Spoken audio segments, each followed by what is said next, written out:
Illinois faces some big challenges. Today, we're about to hear a truly honest analysis of the problems we face. Equally as important, you'll also hear an in-depth discussion of some practical solutions. This is your radio source for stories, the insight, and the answers you won't hear anywhere else. Not in the media and not coming from Springfield. You're listening to Illinois Rising, presented by the Illinois Policy Institute. Now, here's your host, AM 560's Dan Proft.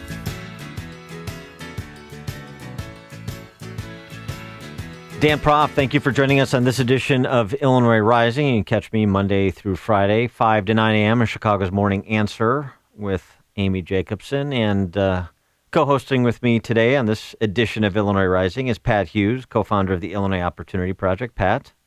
Dan, I hosted the show in your absence last week, and it's the best show we've had in months, I've been told. It's funny. I heard something quite different. I'm not surprised. Yeah, but opinions vary. They do. And that's what's great about a free society. Regardless, it's great to be back together with you. It reunited, and it feels so good. It really, you're peaches. And you're Herb. And we've got problems in Illinois, peaches, or Herb. Whichever one. Doesn't matter. And it's not just because Hillary Clinton was in town and our state capital over the weekend, or not over the weekend, excuse me, this past week. Offering her remarks. It's this kind of institutional big government ruling class we have that turns out to be incredibly well financed by us. We're much more generous than I think people would be inclined to be if they knew what the numbers were. And I'm talking about compensation for Illinois state legislators. It's a part-time job. Many state legislators, many of the 177 state legislators in the House and the Senate have additional employment, additional income. But their cost to taxpayers per person is about $100,000, which is nearly twice the median household income in Illinois, and that's starts from a base salary of just under $70,000, and then the additional add-ons for certain committee assignments, certain committee chairmanships, in addition to, of course, their nice pension and health care benefits that people working in the private sector in this state do not enjoy. And perhaps one thought is, if you wanted to address the ruling class problem we have in this state, maybe make it a little bit less financially attractive to be a state legislator in perpetuity, rather than trying to kind of do some of the backdoor stuff like term limits. Yeah, no, I think you're right. You know, what's interesting about this is I think people don't mind, paying taxes if they're getting value in return, right? You see that all the time at sort of the local level with public schools, with public parks. But when the state legislators are costing each taxpayer or the taxpayers $100,000 per, and they're making all this money, it's part-time, they get benefits and everything else, and they're not doing anything productive, right? They're not accomplishing anything for the people who are financing them. That's really where the big disconnect is and where that has to be addressed. I mean, they're not doing their jobs, ostensibly. At least many of them, particularly on the Democrat side, are not doing their jobs. Well, and perhaps because there is something for them to lose by exhibiting leadership, they're less inclined to do so. Maybe if this wasn't a way of life for them, but it was a temporary period of representation of their community, they would be a little bit more inclined to be bigger risk takers. And frankly, we need more leaders and risk takers in state government, in the General Assembly, because this trajectory we're on right now with those that are risk averse because they want to keep their phony baloney sinecures in Springfield, that's not working out particularly well, and it can't be sustained. And for more on this, we're joined by our friend Ted Dabrowski. He's the Vice President of Policy at the Illinois Policy Institute. And he has co-authored a report on legislator compensation that is quite illuminating. Ted, thanks for joining us. Appreciate it. No, thanks for having me. Well, so kind of give us some of the upshot of your report, in addition to just how well compensated Illinois legislators are relative to the private sector and relative, frankly, to legislators in most of the other 50 states. Well, we decided to add up just how much our legislators cost, and we should take that into account when we see a state that's falling apart, can't pay its bills, hasn't had a balanced budget in forever, $111 billion pension debt. So we got to ask the question: what exactly are we paying for, and why? And we added up all those numbers, and basically, when you add up a legislator's pay, it's what they get for being on a committee. When you include their health care, their pensions, all that, they run over $100,000. And we have to remember that a legislator work in Illinois is part-time work. Most of these legislators have a full-time job doing something else, whether it's running a business or helping appeal property taxes like Michael Madigan does.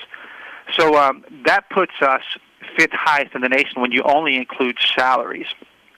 But then there's a whole bunch of other costs that push things up to $100,000, and then when we start paying the pension debt for the bankrupt pension system that legislators have, that means we're paying, again, another $100,000 plus just to bail that pension fund out. So it costs us a lot for legislators that basically, have not passed a full budget in beginning of second year now. Hey, Ted, it's Pat. How are you? Welcome to the show. Hey, Pat. Good to talk to you.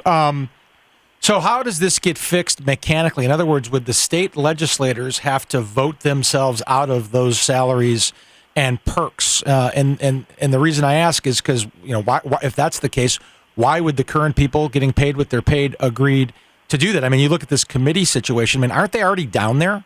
So you're assigned to a committee. I mean, you're already working during the day. You're on a committee. Why would you get paid more money from that? It strikes me that these are layers upon layers of what they think are ostensibly justifiable salary increases that they can, sort of publicly pass through people. What's the solution in terms of mechanically getting this tacked back a little bit? Well, this is why I think we need to highlight exactly what's going on. Most people have no idea what their legislators are getting paid or what they do. Most people don't even pay attention to it. What many of them are starting to figure out is that their taxes keep going up, their property taxes are going higher, the jobs are harder to come by, and so they're starting to figure out that things are wrong, but they don't know exactly how corrupt the system has become. And you're asking a good question, and I want to answer that. But what I do want to say is back in 1994. When things started getting difficult and when we started having 2014, sorry. In 2014, legislators passed a bill that said that they wanted to put if the state can't pay its bills, they want to make sure that at least legislators get paid.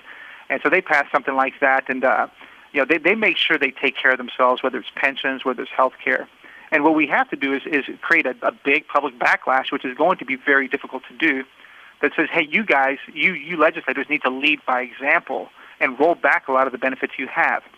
We can't fix the state and the cost of the public sector, this huge cost of government we have, if you don't lead by example by cutting your own very great benefits. So that's a starting point. It's going to be a lot of public pressure to get it done.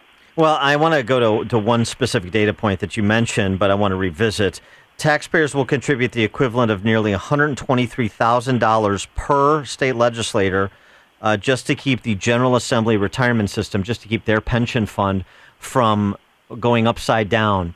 It is, number one, they shouldn't be receiving a pension at all. They get one after 8 years now, which is unheard of in the private sector. It used to be just 4 years. That's a recent uppage in terms of the number of years required.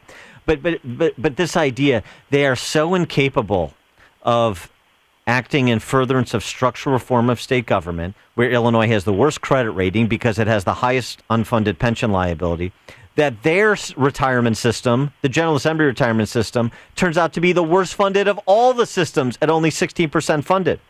And so if they can't act in furtherance of their own financial interests, it shouldn't come as a surprise when they don't act in furtherance of anybody else's financial interests. Yeah, so this is the big issue, is that the legislative pension is the most bankrupt of them all. But I tell you why it doesn't bother legislators and why they do nothing about it. It's because taxpayers bail it out every single year. Right. Basically, they just up the taxes that go into that fund to make sure that legislators get paid. Those who are retired get paid. And that includes some pensions that are in the 200 and 300,000 levels a year. Yeah, like Pat Quinn. And here's the thing about that too. I mean, so they're doing that. So it's no wonder they enjoy being financed by the public sector unions, because they behave just like them. They're not worried about the underfunded pensions. They're not worried about their pensions going BK because, as you say, they have the power of the purse, and they'll just bail themselves out on an as-needed ad hoc basis to continue propagating the status quo. Yeah, and it's and if they do that for themselves, they got to do it for all the other public sector workers. So it's scratch my back, I'll scratch yours. And what it is that The taxpayers are being hoodwinked. Whatever word you want to use, they're being screwed, and they just have to keep paying up. Sadly, most taxpayers don't even know this is happening. Screwed is a better word. Yeah, it's a really good word. Hey, Ted, from a solution perspective, you get all this information out. You let the public know, the voting public know that that's the case. There are already good, strong new legislators who agreed not to take a pension and health benefits when they agreed to run for office and went down to Springfield.